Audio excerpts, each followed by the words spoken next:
Hello, everyone. This is Brother Benson Media. As you know, today is a Wednesday. We are honored today to host Professor himself. So before we go into the main discussion, let me give Prof time to say a word of hello to our viewers, those who will be watching right now, and those who will be watching after the show. Thank you so much, Professor. Thank you very much, Benson. Let me take this time to wish all our viewers a happy new 2024. It's a very new year. My new year message to anyone I've listened to, I've told them that in Kenya, people have become a little bit dismayed. People have become disillusioned. People are giving up until people are saying that this kind of leadership they are having, which is giving them a hard economic time, will be here for 10 years, if not more, and that means resigning to fate. And then there's a people who are saying tunaomba rais, tunaomba serikali. Tunaomba in English simply means we are worshiping. Mhm. So I told them we go to Psalms 121, which is said that I look into the mountain, where shall my help come from? And my help comes in the name of the Lord who created the heaven and the earth. And actually, I'm telling all Kenyans from where you are, don't worship anybody, don't worship a government. That means we are worshiping idols. Look into the mountains and really go back to God and worship God.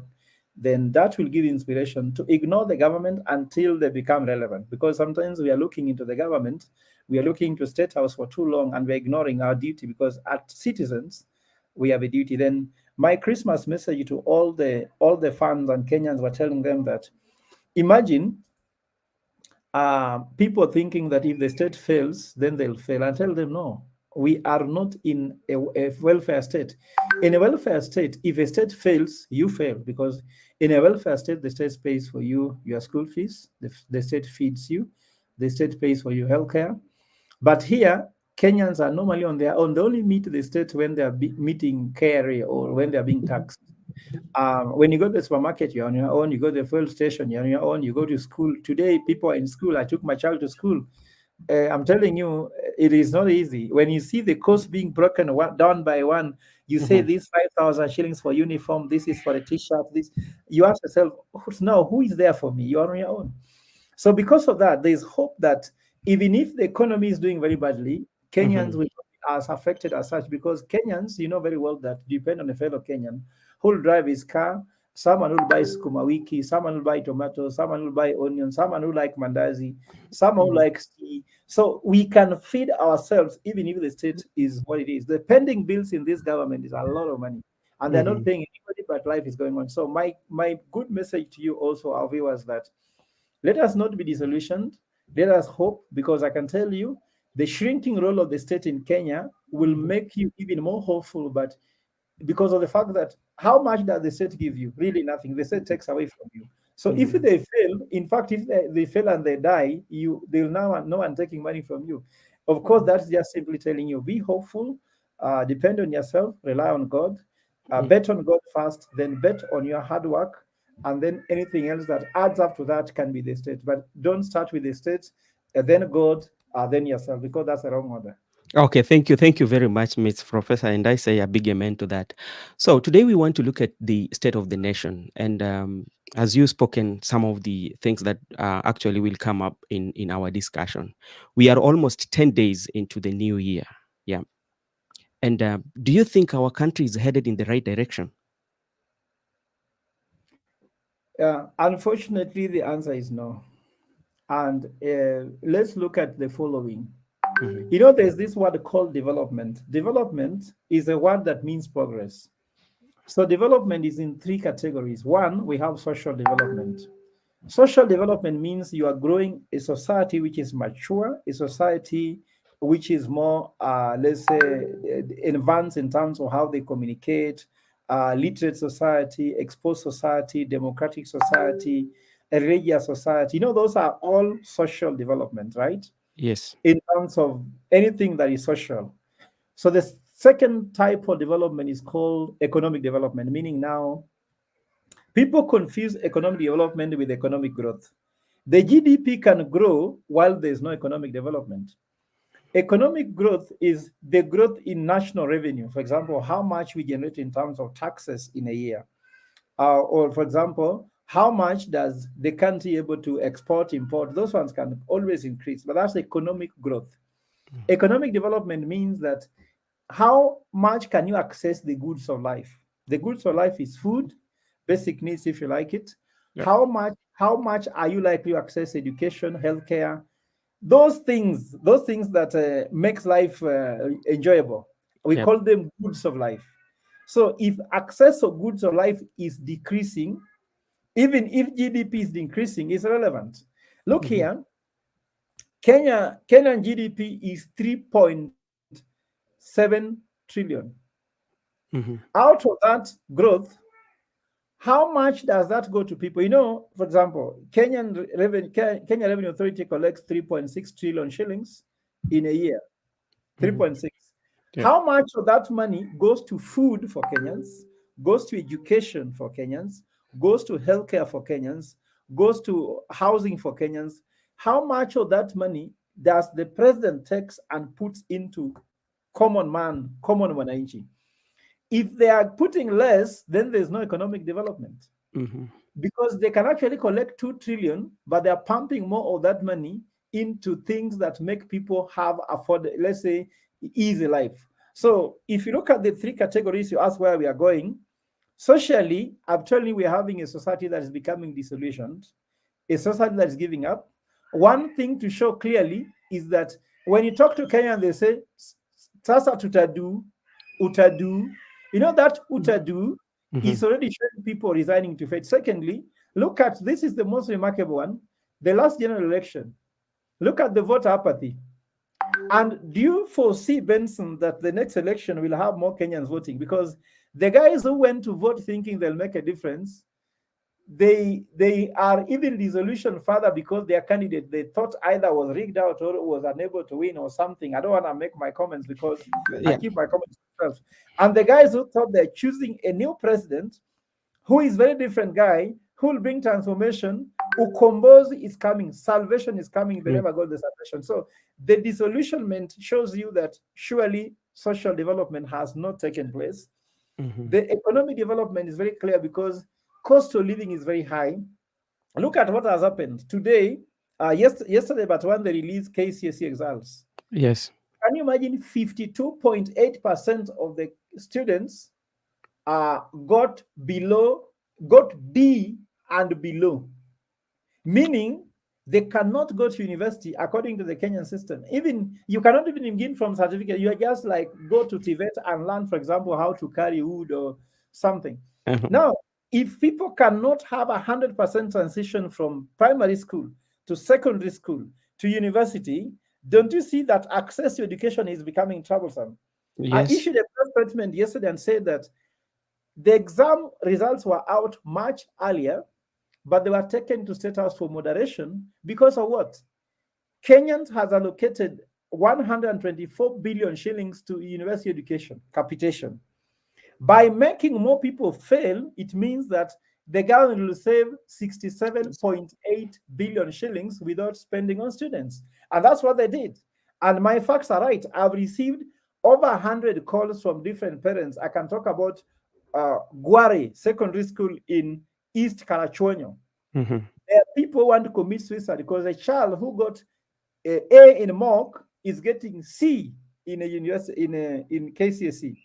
In Nia, there are children who are suffering. I have the number, the name, all details. I'm going to the tribunal, the dispute tribunal for education at the neck to launch my complaint on behalf of these students. So we are seeing access to education much.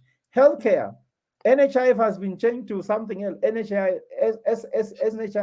Now, how are you accessing it? Do you know? So we are looking at economic development having also reduced, and of course, Mhm. political progress is that people believe they didn't elect the person they chose in 2022. Many Mhm. people believe that the person who is the president was not the person they elected. You can ask anybody. I've talked to every taxi driver. How did you elect this guy? They tell you we didn't elect him. Yep. So every Uber guy, Mhm. every border says they didn't elect him. I'm ready to meet few people. Only few people said they voted for him and it was by mistake. So if many people said they didn't vote for him and he's the president, the other people remaining said that it was by mistake. So are you seeing whether we have achieved our political freedom? Not really.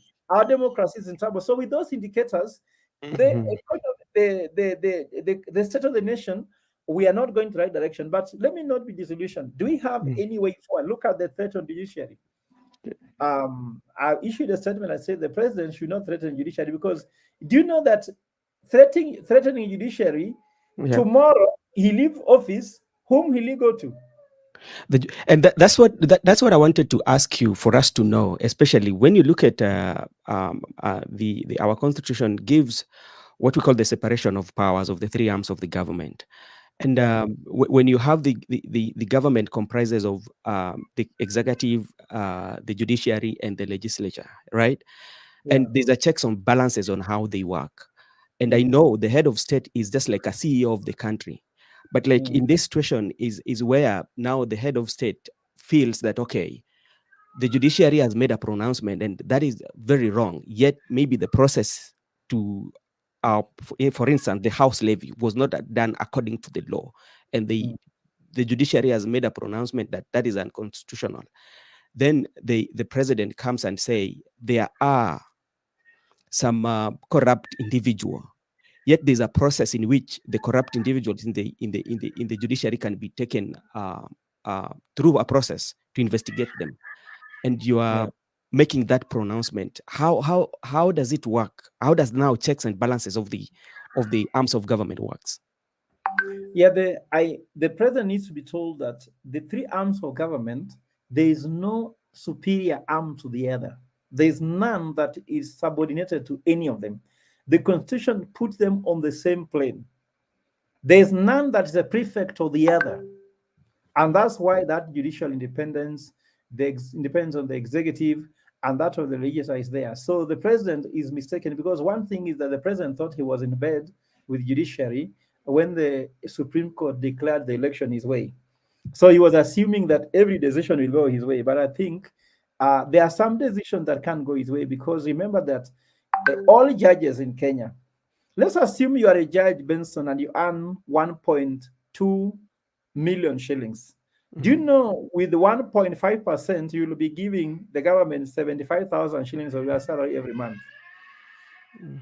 If you have been used to spending 75,000 shillings every month and somebody takes it away, how do you compensate for that whole? Let's say, for example, you've been using it to educate children or giving it in charity or just for having fun or for your holidays. And some of those judges, they have three, four houses in Karen, in Lavington, in Kileleshwa.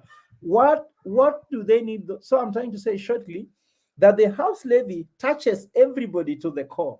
For example, Benson, I remember there's a time when I was a professor in Strathmore, and then we had this COVID-19, which was actually bothering people seriously. So, when COVID-19 hit, we had restaurants, we had security guards. So, the easiest thing was to send those people home so that we can cut on the wage bill, but retain the staff, core staff like us professors. But I went and moved a motion in the town hall meeting with the top bosses and told them, we professors, let us do what you call salary deferral, meaning that let us defer 50% of our salary, and our salary can pay more staff below us. But if you fire many staff below us, their salaries cannot pay us. Remember, for example, a professor, half of his salary can pay 20 staff. Mhm. So they took it. Now, do you know what happened, Benson? After I passed that thing and it was adopted, the day I received a letter, now I'm receiving a letter from HR that, dear Professor Fred Ogola, having consulted during the town hall, the management committee has decided to defer your salary by 50%. Now you see it is now personal. It moves away It's from being popular, isn't it? mm, mm, So these judges, once they declare that the Finance Act is constitutional, isn't it? mhm, Tomorrow they receive the letter, isn't it? mhm. Now, housing levy having been declared constitutional, now you'll continue paying this money until your retirement, isn't it? Then Yeah. you start counting 75,000 shillings times 12. Times, for example, if you are around for 8 years, and that money is buying a house which you don't know. Now the government has declared that the houses which they are building in Nakuru, which is affordable housing, they are telling people to pay deposits so that people can buy them. So I'm wondering now. So you are buying them from you. My money has been deducted to build them. Now somebody is buying them. So who is receiving the money? And where is that money going? And where did the money that I paid went to? It is just like it is the scam in this whole thing. The depth even we have not known. But Prof, let me ask you, like, we know the law allows us, especially for picketing, yeah, and we have also the opposition in place. Is there anything we can do, especially when it comes to issues like what we are having right now, where we feel maybe the government is not doing it right? Yes, actually, I've launched a movement which is called Stop Ruto Agenda. And Stop Ruto Agenda, it is stop him from this unconstitutional house levy. Stop him from attacking judiciary. Stop him from increasing taxes whenever he wishes. Stop him from attacking any other person. Stop him from corruption. Stop him from anything that we do not like. Just stop him. He should be the president, but we'll stop him from each and everything he's trying to do. Because if we don't show him when he can stop him, the farther he can go is much. And I'm telling people, you talk about picketing. I think I've been criticized by going on media. Maybe you've seen my clip by saying we need to adopt the non-violent approach, because I know people disagree with me, but let me tell you what, Benson. If we call for those mandamanos, the president we have doesn't know how to manage. Even the policemen in Kenya have not been trained how to do non-violent protests. It will be bloody. Someone will die. Someone will lose life. And if you look at ethical theories which we use as human beings, there's no amount of anything that can be done so that someone's life can be sacrificed. No life is sacred. So if I go to the street because I'm trying to increase cost to work on cost of living, then because of that, I know when I'm going to see that 10 people will die, then I'd rather not do it. St. Paul says it, that if eating meat will make my brother sin, I'd rather not eat it, but eating meat is not a sin. So going to the street, we have the constitutional mandate. But then if we go, we'll die. I did a marathon called Peace Marathon in Kenya to tell people there's a way we can be able to express our displeasure. Let me tell you, if, for example, on Easter, on Good Friday, I mobilize the whole country so that everybody can fast on that day and raise, for example, 100 million shillings and give to those who are suffering because of hunger. Don't you think we have told the president you have failed? Yes, Without protesting, isn't it? Yep. Without anyone dying, actually we can save life. I've asked Kenyan corporates, why don't we create what is called peace fund? That peace fund can be used to show people, first of all, how do you conduct yourself when it comes to demonstration? That peace fund can be used to educate people how to avoid the killing that the police does for them. That peace fund can help us do activism without taking the bodies to the street. Like now, the movement I'm going to do, Benson, called Stop Ruto campaign. I'm mobilizing many people, border, the guys who I know, the Uber drivers who carry me, because nowadays I use public transport for the sake of connecting to people. I tell them, give me your number if you agree. And I collect those numbers. I want the president to wake up one day when everybody has put on their social media, Stop Ruto. If everyone in Kenya puts in their Instagram, TikTok, Facebook, Twitter, Stop Ruto corruption, and they put those things Stop Ruto from, isn't it? Yeah. If you wake up, Benson, let's say, I don't know that you're married or not, you wake up one day and you come to the sitting room, you find your wife and she's saying, Stop Benson from whatever it is. Do you know that day you cannot even sleep? You can't eat, you can't walk. Your wife and children are doing mandamano on you, but very peacefully with a placard. No one has even fought you. Do you know that that's a powerful thing? And non-violence was done by Mahatma Gandhi. It was done by Martin Luther King. It was done by Malcolm X. It was done by Nelson Mandela. So I believe that there are those avenues to show the president that they don't work. Then I will talk to media houses. Mhm. If you wake up on the front page of the nation, 40 million Kenyans say stop corruption, Ruto. Can you even walk as a head of state? Will But you but like not be able to act? but like if you look at the history of our country, corruption has been normalized not only in the root of the president administration. When even if you look at the previous government, we've had mega scandal, and those who have been involved or those who have been accused of, they're still working. And the society where we are, they kind of like embrace, because you will find me as a Kenyan, I want to go and get benefit, or I mean services from the government office, that I will still have that courage to carry something small in my pocket to push for my agenda. So how will the wananchi themselves, who are trying to tell the president to stop corruption, they are also corrupt because they know, like, I have to give something small for my services to be done. How will that one happen? Well, I know that it is easy to give up, Yeah. but you see what's happening. Do you know that there was corruption in New York? Very serious one. Hmm. Until Americans woke up and discovered that this corruption is eating everybody. It is a common enemy. And I think Kenyans are discovering now the price of corruption. Because look here, when the president collects 3.6 trillion shillings in a year, borrows 1.6 trillion in a year, that is 5.2 trillion, and not doing anything. All road projects suspended. Pending bills are not being paid. He promised sugarcane farmers to pay them by Christmas, not paid. Today, he has just promised that he's going to pump 55 billion shillings in KCC. They're going nowhere. First of all, KCC was supposed to be sold, privatized. Today, it's supposed to be renovated. Why is the truth? You know what I'm trying to say is that, you know, a corruption will eat you until you say no more. Look at China. China had issues with corruption. Singapore had them. Someone woke up one day and was a leader who was no nonsense with corruption. Philippines, the same. Do you know, if I would be president today, the first day in office, I'll call all the ministers, not even the ones I've appointed, the existing, and tell them, excuse me, we're going to be here with you for some weeks as I wait to appoint my cabinet. Do not make money for me. I don't need anyone to make money for me.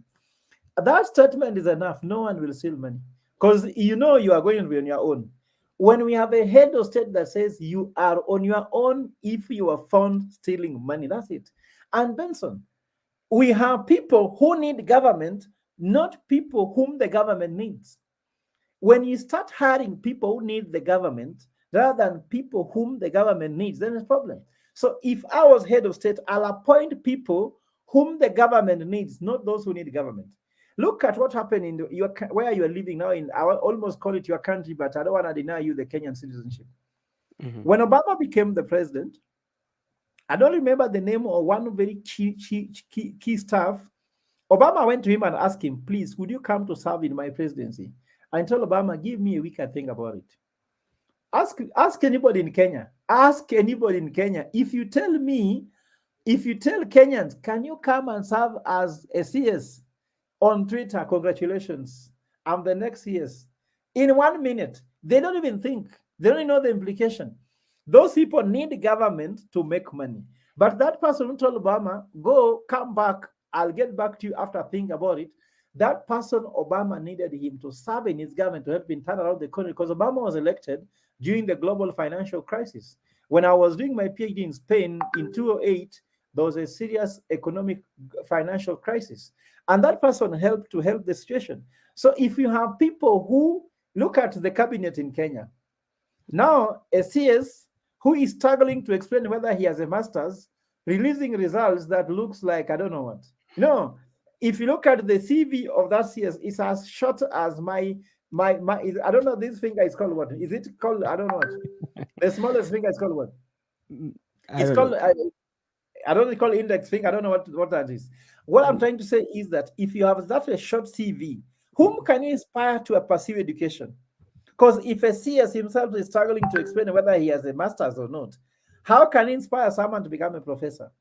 I'm talking about a progress. Look at the US, go to China, look at who are the minister for education, look at their CV. But even don't go to the US, come to Kenya. Who was the former CS? Professor Magoha, the Magoha, yes. longest in Kenya. Now, when you replace Magoha with Machogu, you see the importance. Those people came because they needed to make money with government. So the change in corruption will take place. I can tell you, Benson, Kenyans will realize the cost of that corruption until we don't want it. Because look at here, there's a book I've written, it's called Solomonic Economics. The Mhm. book simply states wisdom of fools. Which is a wisdom of fool? If you are in charge of water treatment in let's say in Embu County, isn't it? Mhm. Then you allow someone after giving you money to use the wrong water treatment in the water in Embu, then you find that your cousin has died because of consuming bad water. And then you're attending his funeral. How do you feel? Is it not a wisdom of a fool?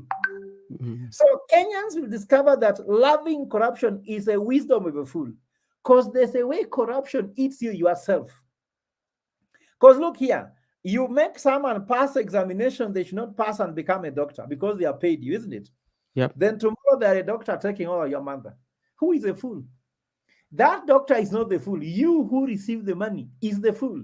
You make someone pass driving tests. Look at the accident taking place in Kenya. There are so many drivers who are not qualified to be drivers. They have paid someone to get a driver's license. Then tomorrow you hear that a whole village has died, including your village mate or your brother or sister. Then who is the fool? It's not that driver, it's you. I think Kenyans need to be educated the cost of corruption.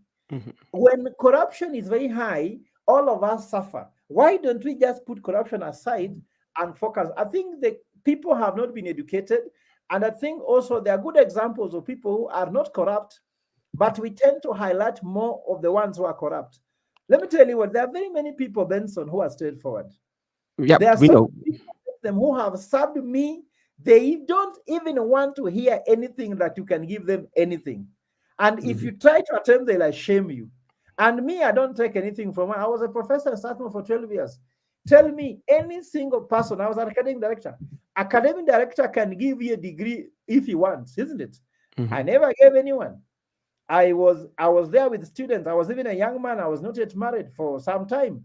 I had young girls who were in school who would, whatever, they were single. You could date them. I never.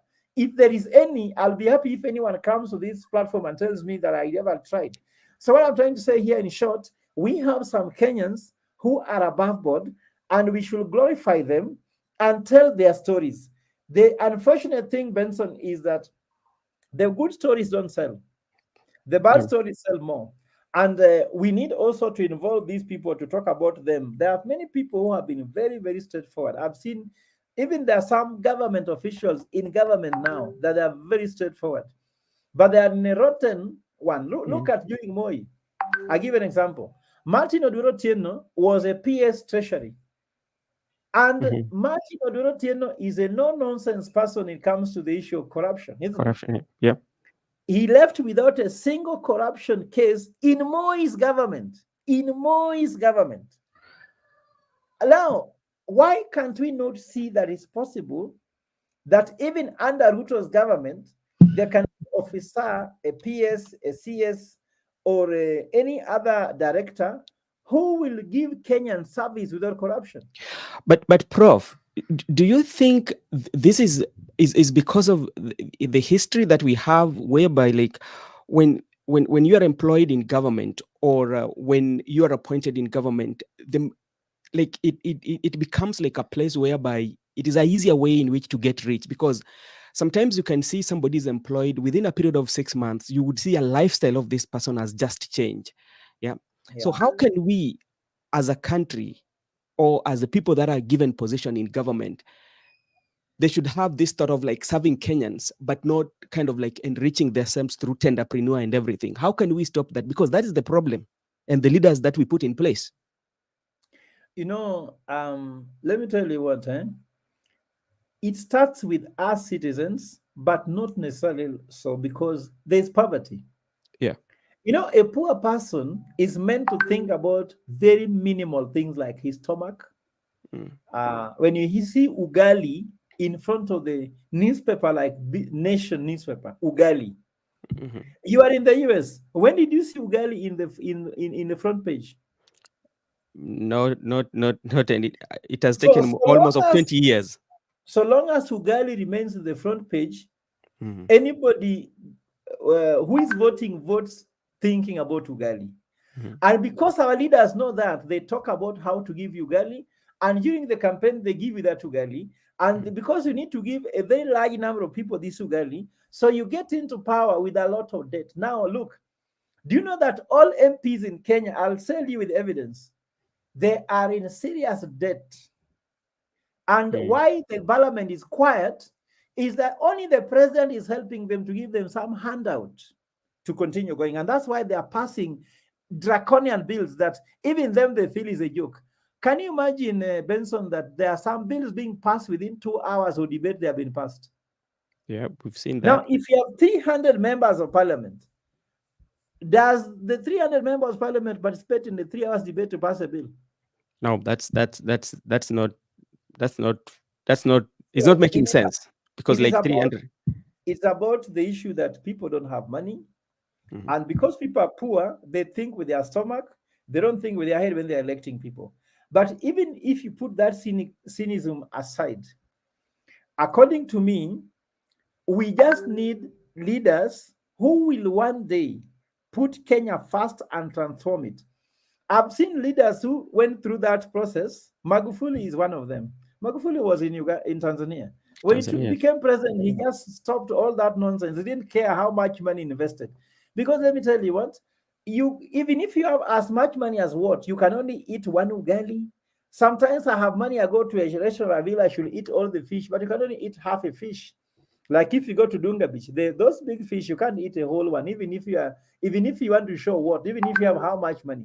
So I think that people are also just exaggerating by being greedy. And but last but not least, I think that we need to reach a point when we say enough is enough. Like I've told you, many countries went through that direction, and it is a slippery slope, and that slope does not take you anywhere.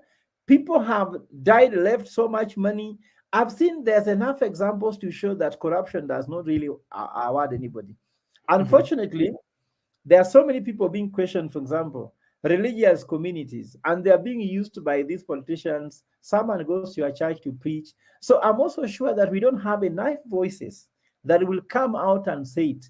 There used to be very courageous people in civil society before. Unfortunately, they went into government. And of course, civil society is also suffering in Kenya because the donor funding for civil society has really gone down. They are no longer funding democracy. They are no longer funding the issue of human rights. And mm. because of lack of funds, civil society are left just struggling, trying to maybe you volunteer your own money. For example, Linda Jamii has been doing a lot of activism. Yes. Do you know, Benson? No one has given me a single bob. A single bob.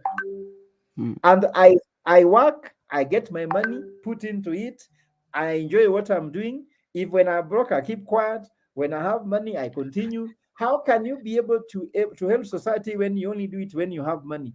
So I'm sure that we need to look for how can we get money for the civil society so that they can be well resourced. Public participation.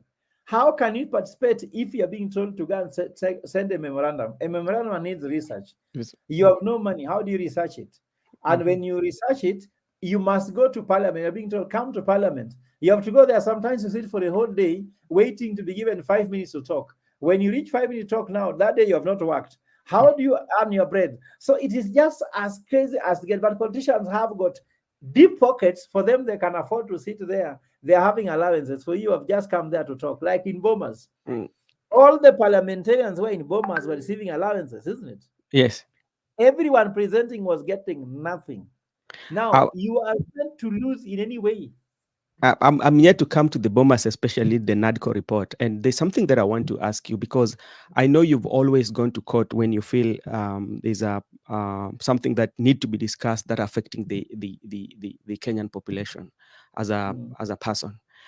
Are you kind of like worried when His Excellency the President was saying he will use the sword, especially because I know you're one person that has been always going to court. Were you worried about that? And will that one deter you from going to court for such interpretation? Yeah, first of all, I was not worried for myself, but I was concerned for the society. Mm-hmm. And I went and called all the civil servants. I even called Okia Umtata on phone. We talked, and I told him, my brother, this is the time even to push harder so that we can see whether that threat of the sword is real. You know, I think that we know that a dog that barks doesn't bite much. I think Mm-hmm. William Ruto is a dog that is just barking because he has enough teeth to bite if he wants to.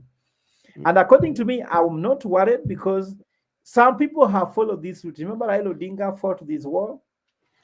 He's still there. He has been very courageous. God has rewarded us with him. We thank God. We pray for him for a long life. By the way, we can also say happy birthday. He has just done 79 years. And I Yeah, yeah, think happy that birthday to if Baba. Raila has, yes, if Baba has done those times, Mm-hmm. why should we be scared? He has risked his life. Maybe for us we shall die, and for him he has lived 79 years. Maybe his fight for people, God has given him more time. Had he not, had he been just, let's say, in fact, the Bible says that Jesus said actually that if you give your life, you'll have it. But if you keep your life, if you give your life for the sake of my people, or for the sake of the kingdom, you will actually get it. So Raila Odinga has sacrificed his life, and look at how God is rewarding him. He looks young. He's able to do things that some of us at our age we can't do. So I'm thinking that I'm not scared about it. But nevertheless, the president has to be reminded, and anybody listening to me, I told him the sword is governed by the constitution. Even how you use it according to the constitution. And actually, the sword should help you guard the constitution, not the other way around. But if you think that the constitution now you have lost in all the legal battles, you now want to use the sword, then actually you are doing the opposite. You're putting the cart before the horse. And then lastly, let me tell this clearly. I think that I think that a dictator starts by threatening people, then he sees their response. And I want to be very happy with the civil society, the human rights movements that have come out even stronger than before he mentioned the sword thing, and even called him down. And he said he was trying to say, oh, now you guys Mm-hmm. just help me. But I'm sure that those words cannot come back to his mouth. Once you throw words in the air, they cannot come back. So, according to me, the response has been so hard, and we are daring him. Then, lastly, my brother, do you know that I was a professor in Satmo for 12 years? Mm-hmm. And maybe my audience here to know that I have 5 undergraduate degrees. I have 2 master degrees. I have a PhD. I have 16 World Bank certification because I'm one of the most decorated economists and governance experts. Yet I'm jobless. What made me jobless? That very president called Strathman and told them to fire me. So if someone has built a career of that magnitude all that time, do you know how much amount of time you used to build such a career? It's a Then lot of someone time. towards it with a simple phone call. So what, according to me, Benson, I died a long time ago when I was fired from there. So I'm Mm-hmm. only waiting for burial. For that matter, I cannot be threatened. I cannot be threatened by that. And make matters worse, I've taken some things which are life-threatening decisions. I used to consult in Peru, and when you go to Peru, you fly into Amsterdam. Then from Amsterdam, you fly over the Amazon forest for around 9 hours. Do you know how much turbulence in that place? And do you know that if the plane lands in that area, you'll be found after 50 years? So, what am I afraid of? I used to say bye bye to my family and tell them, see you when you see me. There's no chance you'll see me. And I take the flight to work. Now, what Mm-hmm. about this one thing? So, what I'm trying to say here for me, we should not be scared. Kenyans, I encourage you to be stronger. At the same time, let us not also bombard him outside the constitution. Let us just use the constitution, stick to the Mm-hmm. constitution, but also preach peace. I'm thinking some people, I'm very happy that Kenyans have not gone to put this between tribes, because before people say the Kalenjins are fighting us. I'm happy people are saying William Ruto. People are saying Kenya Kwanza government. And I Yes. want to echo Kenyans for not making this tribal. I meet Kalenjins, they are good friends of mine. They have the same problem. Some of them are even disagreeing.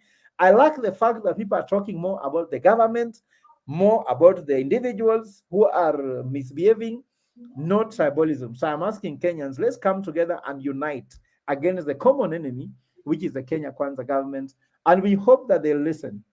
Yeah, okay.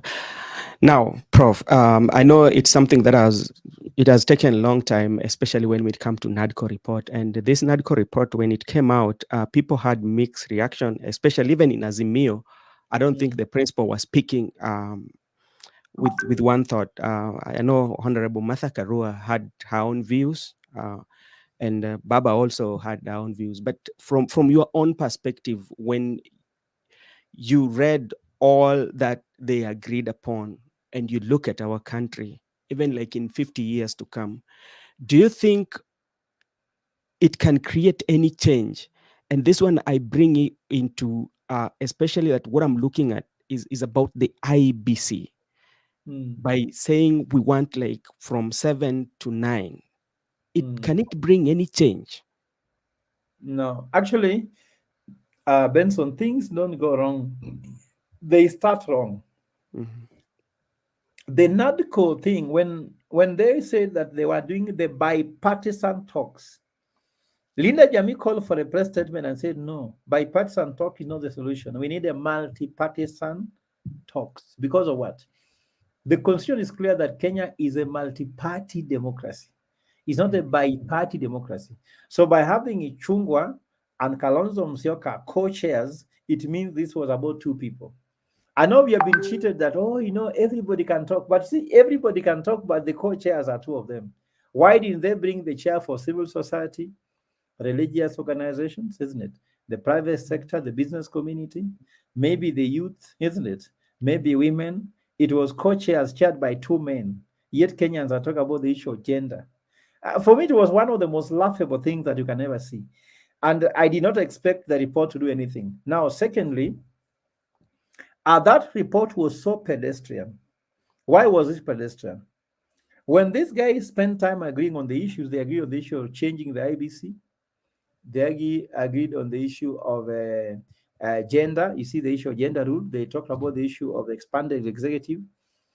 When the report came, the report said what they were to do. They just said, we are going to change the IBC, isn't it? Mhm. Audit into IBC. So can people spend 1 month and earning allowances to tell us what we know? You tell me, my brother, is there something that was so new from those reports that required all that time for devaluation and allowances? They just went, so that was a very pedestrian report. Now Mhm. you ask about the issue of the 9 people. You know what, my brother? It is not the commissioners that run the election. It is Mhm. the IBC is a system. IBC is a system that is from the poll officers. And in fact, the critical people in this IBC is at the polling station. If you look at Maina Kiai ruling, they said elections are won or lost at the polling station. And I Mhm. can repeat that elections go wrong or right at the polling station. So when Raila says that his elections were stolen in a polling station, that people stuffed ballots in a polling station, because if you look at I did the analysis and found that in the areas where Raila Odinga won, he won with a narrow margin. In areas where he lost with a significant margin. So even if he won in more areas, because the country was generally blue, isn't it? He Yeah. could still not make up for the very wide wins that were made in not very many regions by the yellow fever. So Mhm. there was what is called a yellow wave, a blue wave, but was eaten up by the yellow fever. There was a blue wave chewed by Mhm. the yellow fever. So if you look at all those things, it is not about how many commissioners were. Look at during the election.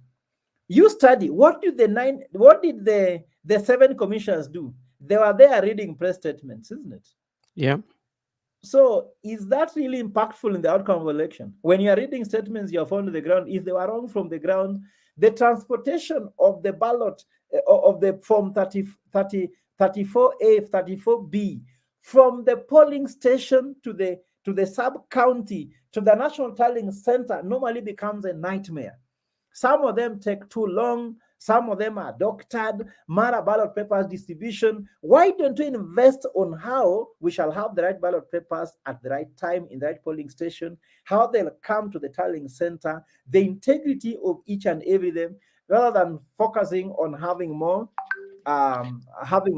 commissioners. According to me, if we don't talk about the right procurement of the IBC technology, the IBC election and materials, if we don't work on all those things together, Mhm. we'll still have another Supreme Court declaring the election. And if the Supreme Court is the one declaring the election, then Mhm. elections are won at Supreme Court, not at the polling station.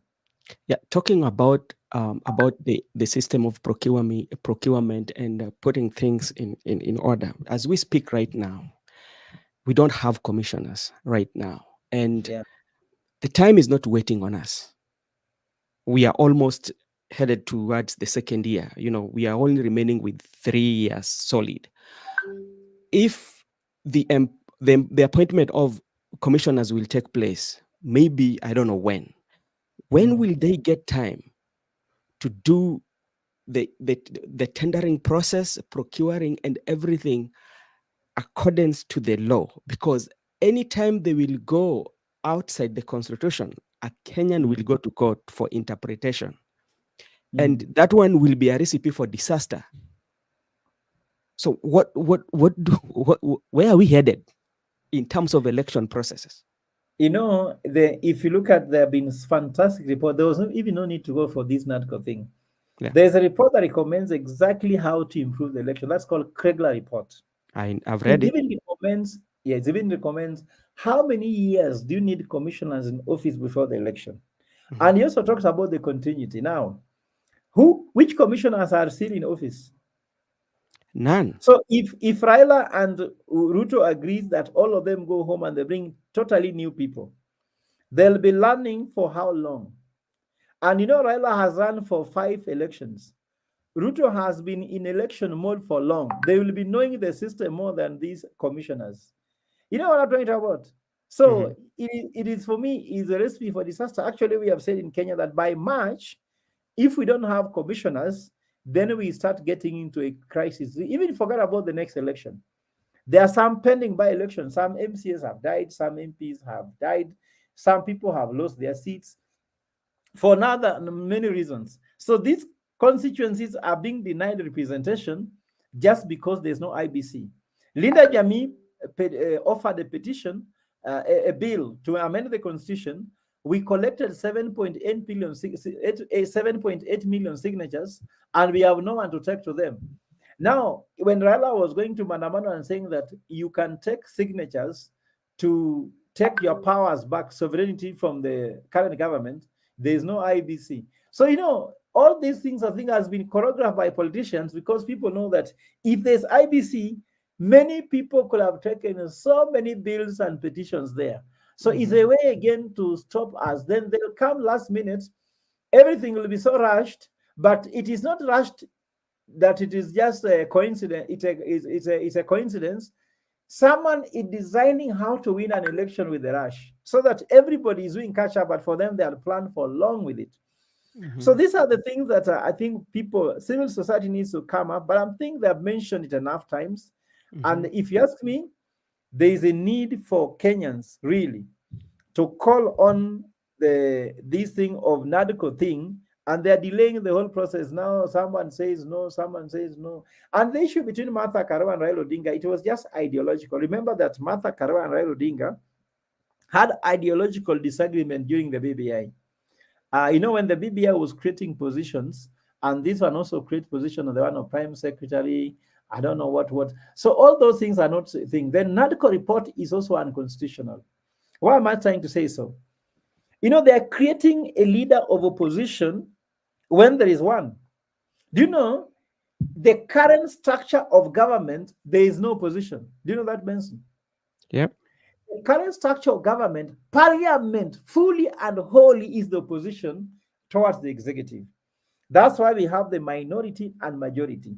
So by parliament saying they have been bought by the state house, or some people in parliament defending the executive, parliament has lost their work. According to me, even biblically, this parliament should be dissolved. According to Bible, there should never be a 13th parliament. After reaching 12, you should start by one. 13 is not a very good number. So all the evil taking place because the number is not right, but that's actually just mythical. Forget about it.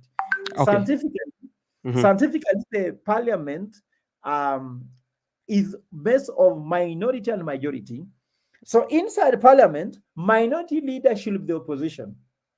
Now, Opio Wandai, who is the minority leader, if he remains minority leader, then you appoint Raila Odinga as leader of opposition. Then the question remains, now who is doing the opposition work? Will you not see some controversy? And why should Opio Wandai earn so much money as leader of minority? Then again, we have office of the opposition. Is it not duplicating roles? So according to Mhm. me, even adding the prime minister, two deputy prime ministers for what?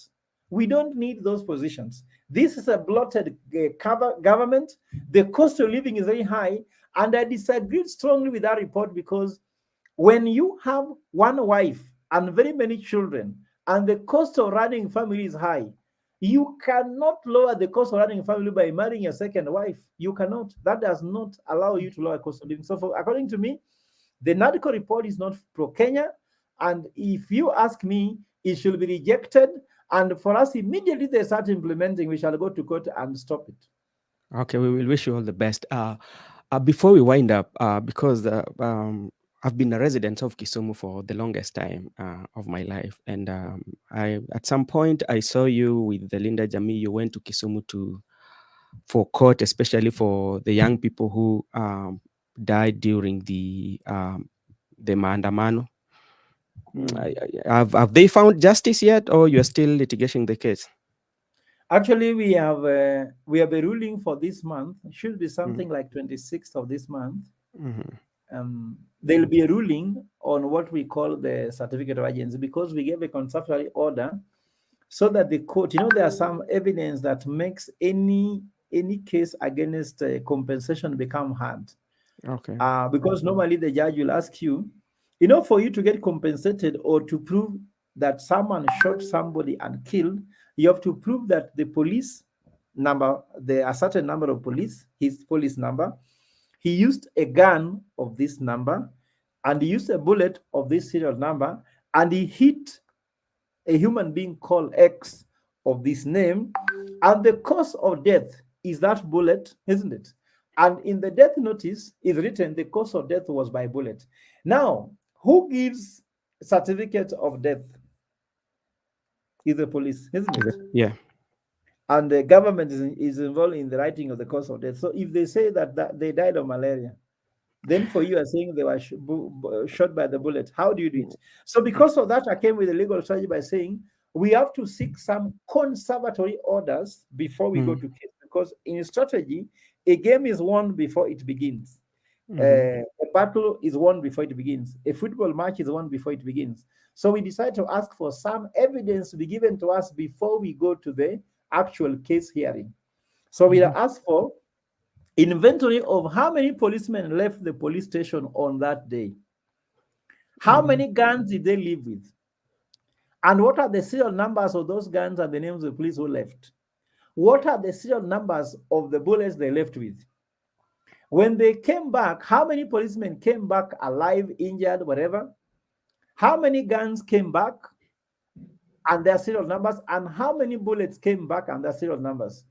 And then we ask IPOA to give us all the reports of everybody who was hurt and all the complaints.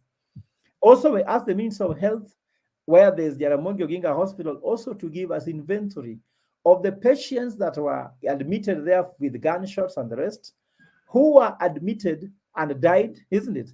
So, with Mhm. all that information being given to us by these entities, then we shall go to court and now say we have evidence to, which is watertight, because we don't want to do what they call wild goose chase, chasing hot air and all those things. We don't want to chase that. So because of that, it's taking time. Of course, we're asking very substantive information. Fortunately, the Attorney General and the IG office has not opposed those questions. Only IPOA has said they cannot disclose those cases because they'll be exposing these people. But Okay. nevertheless, we are waiting for the judge to rule on that. Once we get that ruling, it will be very easy for us to win the hearing and the guy will go. And in fact, if we get compensation for this one, we look for historical one like 208, because now we have a precedence. We'll go to the 208, 207. We'll go to the massacres that were taken place before and seek justice for each and every individual that has gone through this injustice system. So I'm sure that we will succeed. Let me say, I'm sure, I pray and I hope, because it's not about me, by the way, Benson. Mm-hmm. It's about God that gives me a calling. Remember, if I was not fired from Strathmore, I would have been very busy teaching. But Mm-hmm. God allowed them to fire me. Then I have some work to do for society. So I'm sure that God is with us and we will get justice there. In fact, let me tell you more, by the way, Benson. I've just received a call from the care of the Luo people, Yeah. and he's concerned about the Migingo situation Yeah. and he's concerned about the Sondu situation. So I am preparing a very earth-shaking petition to be recorded in the East African Court of Justice to help us in the issue of Migingo. So that one is coming in a few days, not a week. Just within 1 week, that case will be filed in the East African Court of Justice. Mm-hmm. And also, we are going to file the one in Sondu to ask the king who came to Kenya to give us the original map of the Sondu area, because if you give an original map, we shall know these people are fighting over the map, isn't it? Yeah. Where is my land? Where is their land? So when we get original map, when the British people left here, there was original map where the Kisi's land was, the Kipsigis, the Nandis, the Kurias, the Kisis, and the Luos. Mm-hmm. We want that thing to end once and for all, Oh. because it hurts me, my brother, if any of my brother or sister loses life because of just a map. Mm-hmm. If we agree on this, where your land begins and ends, then there's no fight. I grew up in a family of 5. We fought 5 boys. We had to know which ugali belongs to who. Nani anakula mguu, nani anakula the wings. So for me, the mine was the wings and the neck. So then Mm-hmm. from there was no fighting over the leg. So we need to separate these things so there's no more war. Okay. Thank you so much, Prof. And before you leave, I just remembered. What about the Malindi case? Because I saw you with the Mamambogas, the Boda Boda, and also you filed a petition in Malindi about that. How far have you gone with that? Yeah. Yeah, so we filed the case because what's happening is, I told you, these days I don't use my own car. Yeah. I use public transport. So one day I was carrying a boda boda from, there's a boda boda who gave me a lift from Kileleshwa, and we were moving from Kileleshwa. I was going to report the case when the president threatened my life, and we were being told we can be arrested anytime. So I went to report the case in Kileleshwa. The policeman refused and told me that in a police station like Kileleshwa, you cannot report the president. You have to report the president where there's an OCPD. So I went to the Kilimani police station where the OCPD for Kilimani is. And the boda boda who carried me to that place, I was telling him how this case was. Told me, my brother, I sympathize with you. But even asked, Bwana, this guy used our name and never paid us. So I thought about it, discover, by the way, when you use somebody's goodwill to earn something, you should pay back. Kwa Kiswahili wanasema umetumia mtu kupata umaarufu. Yeah. So I then looked at it and calculated the goodwill and discovered the goodwill for Boda Boda and Mamboga is 426 billion shillings. And the president used it to become the president. So therefore, he needs to pay them back because he used it, all the report, all the speeches, everything. And when I thought about it, I talked to somebody about it. Many of them joined me. For example, there are some, I don't want to mention their names, but their names are written in the petition documents.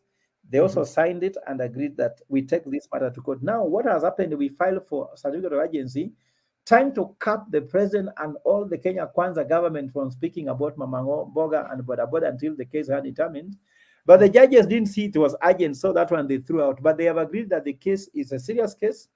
It raises issues of human rights, and the case is now before Justice Mugambi. And the unfortunate thing, they have pushed the hearing to June. But you see, the wheels of justice takes time, but they are going to grind. Because even also has given me time to gather more evidence, which I now have. And I'm sure that God is going to give the border people justice. Now, they have been asking me, if they get the 426 billion shillings, how will they divide? I told them that's none of my business. The money will be declared by the judge who is to pay. Then they'll be called by the judge, and maybe they can use some of their associations, or if you like, their circles, because the money cannot be given to me. It Yeah. doesn't belong to me. I'm not border. The money Okay. belongs to them. And my work is to give them justice, because I told you it's not about me. It's about God who has asked me to do the work. Secondly, the Boda Mamamboga. And in fact, people have thought about it and told me that was a brilliant case. Mm. I was meeting some, I was having some lunch with some economists. They told me, Professor, that was a brilliant approach to bringing justice. I'm sure 2027, everyone mentioning some other people carelessly will be thinking about a court Very suit. clear. Okay, Professor, once again, I want to say thank you so much for taking your time to be with us in this show. And we appreciate big time. And it is quite an honor for me to host you, and I appreciate you big time. And I pray that God may bless you in whatever you're doing. And maybe if you have your last remark for our viewers, you can go ahead and let them know. Yeah, my last review is to thank you, first of all, at Nelson Media and at the same Benson Media, and at the same time, our viewers. Because even if you say I'm important, I'm not important if they're not listeners. And also believe that the words we have mentioned have not gone into sand. They have gone to a fertile soil that can be able to grow some reward. And then I want to tell Kenyans from wherever you are, if you meet any Kenyan that you know, tell them, look at them in the face and tell them that we shall overcome. Secondly, also tell them to move away from wisdom of fools. Corruption looks nice when you're receiving the money, but the consequences of corruption is bad. We want to start a campaign by calling corruption what it means, blood money. When someone takes money that endangers somebody else's life, is blood money. For example, if a policeman receives a bribe to allow incompetent driver to pass without stopping them, then what happened? The people die. Like now, 15 people died in Nakuru. Some of them, I don't know, 17 Londiani. Then all of a sudden, some I don't know where. That's all blood money because someone has gone with a car which has no brakes, and he has been allowed to pass a police check roadblocks, isn't it? So that's blood money. Let's us preach against blood money. People win elections with blood money. So this blood money is used to do evil things. And the more you allow that money to be accumulated by anybody, they're being used for evil. For example, corruption money is being used to elect for you a bad leader. So if we know and actually abhor the blood money, our country will come back to us. But before that, we'll realize what happened in New York. New York was a crazy town until New Yorkers discovered they cannot hold it anymore. China was the same. Singapore was the case. We cannot wish Singapore but behave like people who are not yet seen the light. We are children of the light. Let us be guided by light. And thank you very much once more, and God bless you. Okay, Prof, before I end the show, there's somebody's saying, Prof, ningata kabisa. Oh, yeah. And then I'm seeing positive report actually from comments from everyone is talking very good about you, Professor. And we, as the Brother Benson Media, we will always say, and I will always say, thank you so much for creating time for us. And may God bless you. And I know if I have another day that I need your input on something that our countrymen would want to know or would want to know more about, I will always reach out to you and bring you on the show so that we can have discussion that will build our nation. Thank you so much, Prof, and may God bless you. You too, my brother, to all our viewers. Thank you for your support. All right.